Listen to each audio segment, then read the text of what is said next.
पाचव्या आणि सहाव्या वेतन आयोगानुसार वेतन घेणाऱ्या राज्य कर्मचाऱ्यांच्या डीएमध्ये अनुक्रमे 5% आणि 9% वाढ करण्याबाबत जी आर निर्गमित झालेला आहे दिनांक 18 ऑगस्ट 2026 रोजी। तर नमस्कार मित्रमैत्रिणींनो, आपण बघत आहात माझे यूट्यूब चॅनल एज्युकेशनल मनोहर। तर जे कर्मचारी अजूनही पाचव्या आणि सहाव्या वेतन आयोगानुसार वेतन घेत आहेत त्यांच्या डीएमध्ये अनुक्रमे 5% आणि 9%ची वाढ झालेली आहे। याबद्दलची सविस्तर माहिती आजच्या व्हिडिओमध्ये आपण बघून घेणार आहोत।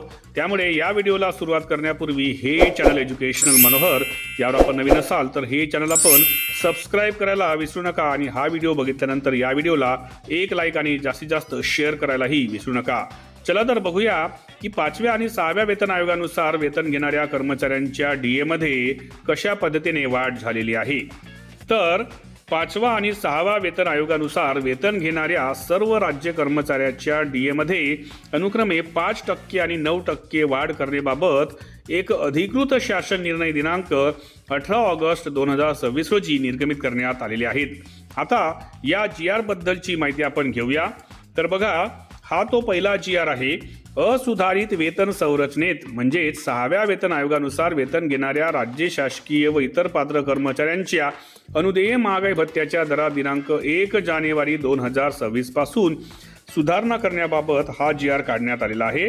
आणि यामध्ये एकूण 1 जानेवारी ते 1 जुलै म्हणजे जानेवारी महिन्यापासून तर जुलै महिन्याच्या पगारापर्यंत एकूण 7 महिन्यांचा यामध्ये थकबाकीसह हा जो वेतनासोबत जो वाढीव महागाई भत्ता आहे तो देण्यात येणार आहे। त्यानंतर यामध्ये बघा, दुसरा GR आहे। असुधारित वेतन संरचनेत पाचव्या वेतन आयोगानुसार वेतन घेणाऱ्या राज्य शासकीय व इतर पात्र कर्मचाऱ्यांच्या अनुदेय महागाई भत्त्याच्या दरात दिनांक 1 जानेवारी 2026 पासून सुधारणा करण्याबाबत हा सुद्धा 18 ऑगस्ट 2026 ला एकंदरीत निर्गमित करण्यात आलेला GR आहे। या GR मध्ये ते सांगण्यात आलेलं आहे की पाचव्या वेतन आयोगानुसार जे वेतन घेणारे राज्य शासकीय कर्मचारी आहेत त्यांच्या दरात किंवा महागाई भत्त्याच्या दरात सुधारणा करण्याचा प्रश्न विचाराधीन होता आणि त्यामुळेच यांना 1 जानेवारी 2026 पासून तर जुलै महिन्याच्या पगारापर्यंत एकूण 7 महिन्याचा जो DA आहे तो थकबाकीसह माहे ऑगस्ट महिन्याच्या वेतनासोबत रोखीने देण्यात यावा आणि या संबंधित विद्यमान ज्या वित्तविषयक तरतुदी आहेत आणि कार्यपद्धती आहे ती यापुढे तशीच लागू राहील असं यामध्ये सांगण्यात आलेलं आहे। आणि हा सुनीता अजय हजारे यांच्या साईनने हा एकंदरीत GR काढण्यात आलेला आहे।